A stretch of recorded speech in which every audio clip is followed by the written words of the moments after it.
defesa da TFP. Por favor, eleve a discussão a patamares doutrinários. Carta enviada em 19 de março de 2010 por um consulente de Belo Horizonte, Minas Gerais, de religião católica. Professor Orlando Fedeli, bom dia.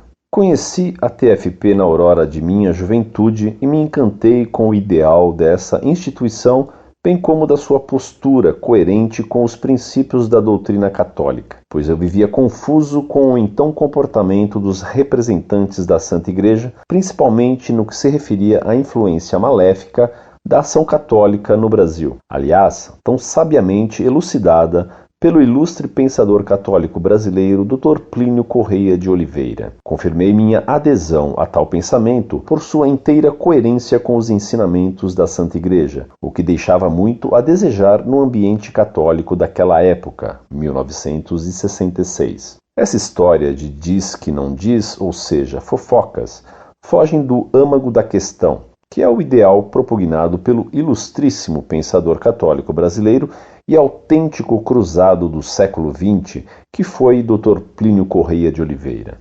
Onde estava o senhor e as personalidades representativas do movimento católico brasileiro quando os erros da Revolução penetravam no seio da Santa Igreja através da ação católica?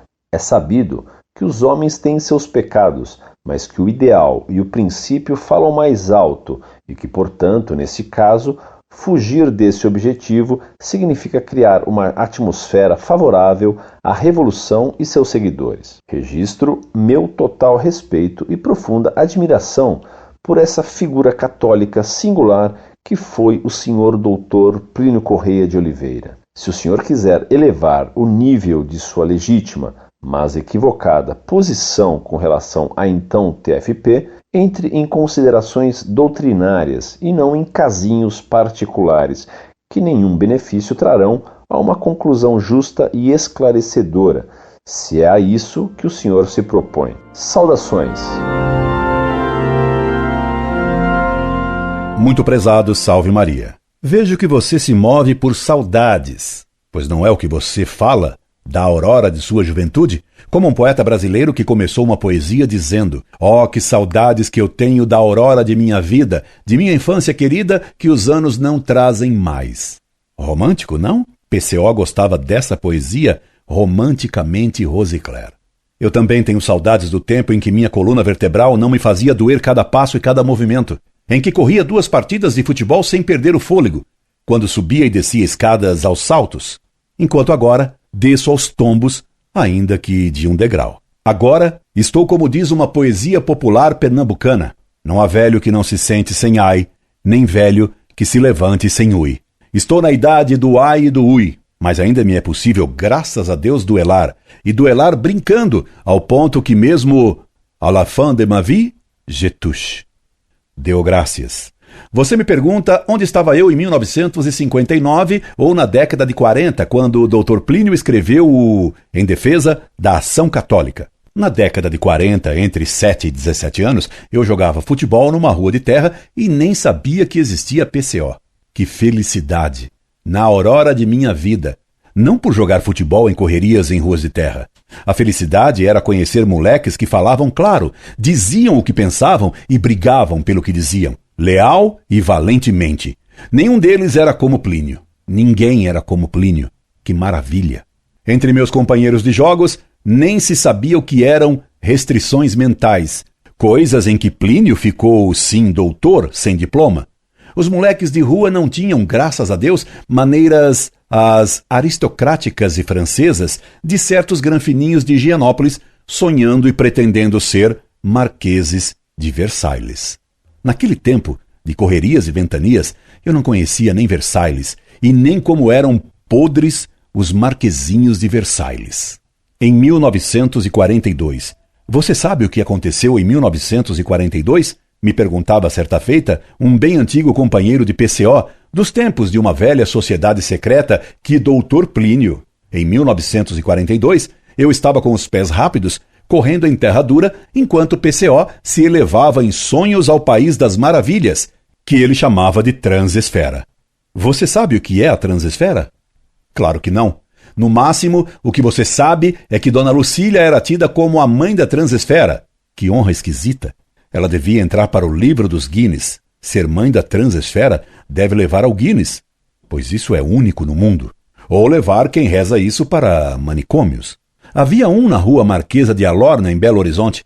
Esse negócio de mãe da transesfera está na ladainha de Dona Lucília que o pessoal da TFP de Belo Horizonte deve ainda rezar, pois não esperam eles ainda bagar? Pergunte isso ao Fiuza. E se você quiser saber o que é a transesfera, leia meu livro No País das Maravilhas. Você vai ver que seu pedido a mim foi atendido. Tratar das doutrinas de Dr. Plínio. Divirta-se. Mas temo que vão proibir que você leia o livro que o Mutuca escreveu. E em 1959? Onde estava eu em 1959? Você me pergunta desafiante. Pois, lhe respondo já já. Resumidamente. Os detalhes são intrigantes. Envolvem o Chico Buarque, o da banda. Você sabia que o Chico esteve à beira de entrar para a TFP secreta? Em 1959, já estava eu no grupo de Plínio. Foi nesse ano que ele me pediu: Fedele, estou precisando cortar sua cabeça. Respondi: pode cortá-la, ela é toda sua. Que ingênuo era eu em 1959. Que nem você em 2010, no dia de São José. Disse-me PCO então. É que o CASM disse besteiras num colégio do Morumbi e o grupo corre perigo. Você precisa pedir imediatamente demissão de todos os colégios em que dá aula. Respondi que datilografassem as cartas de demissão e logo que ficaram prontas, as assinei. Fiquei sem emprego, eu que era pobre e arrimo de família. Ele, Plínio, e os demais riquinhos do grupo ficaram admirados com esse gesto. Eu fiquei surpreso por essa admiração, pois dinheiro nunca valeu nada para mim. Pela fé, dera minha vida. Como não daria e como dei empregos e salário. Para Plínio e para seus seguidores, dinheiro e emprego eram muito. Para mim, nada eram. Essa era uma das muitas diferenças entre quem fora moleque pobre e quem fora marquesinho só em sonhos transesféricos. Disse Sconamilho que o professor Fedele era o anti-Plínio. Ora, que incrível! Sconamilho disse uma verdade, pelo menos uma vez na vida. Que proeza! De fato, sou exatamente o anti-Plínio. Deu graças. Eu não sabia por que, em 1959, ele me pedia que largasse todas as escolas em que lecionava sem dizer claramente o porquê. Era parâmico. Depois eu o soube. Só depois soube que era por causa de que se tentara levar o Chico Buarque, o que depois fez a banda passar, então com uns 13 anos, para um grupo secreto, onde se ensinava coisa bem diferente do que o catolicismo ensina. Algo que o Plínio e o grupo ensinava da boca para dentro. Da boca para fora, PCO e o grupo ensinavam catolicismo. Da boca para dentro, era uma doutrina parecida com o catarismo, condenando o casamento.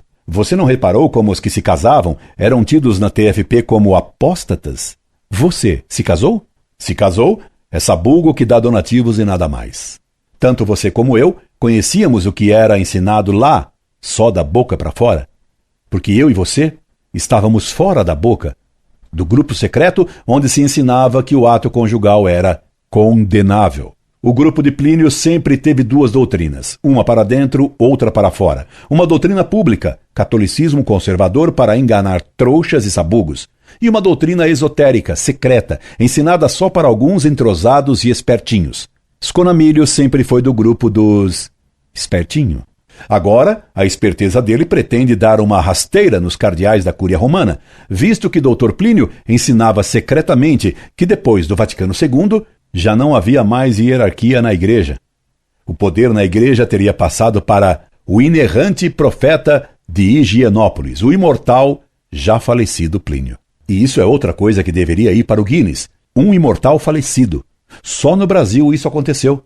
Ainda agora soube que os provectos da TFP publicaram um livro no qual estaria escrito que é proibido copiar, citar, memorizar, cheirar esse livro. Em suma, um livro só para eles. Ora, essa proibição é a confissão de que a TFP dos provectos e a TFP dos arautos são sociedades secretas que têm uma doutrina que é proibido o público conhecer, exatamente como na maçonaria. Plínio e a TFP sempre tiveram duas bocas, portanto, duas caras e duas palavras, duas doutrinas. Na aurora de nossas vidas, normalmente somos bem ingênuos, acreditando em todos, mesmo em gordalhões comilões, que dormindo até mais do que o meio-dia, se julgam e se apresentem como elegantes marqueses de Versailles, ou como leais cavaleiros cruzados. Na aurora de nossas vidas, nem sabemos o que são restrições mentais ou o que é felonia. Jovens têm dicionário pequeno. Nessa aurora, não sabemos o que é o idealismo. Julgamos que idealismo seria ter ideias, no sentido comum e ralo dessa palavra, sem saber que existe o idealismo filosófico subjetivista, que é o oposto do catolicismo, que é objetivista, enquanto que o idealismo filosófico é a gnose romântica. Aceitei plena e jubilosamente sua sugestão de cuidar apenas de questões doutrinárias e não de fofocas e pecados pessoais no que se refere à TFP e à PCO.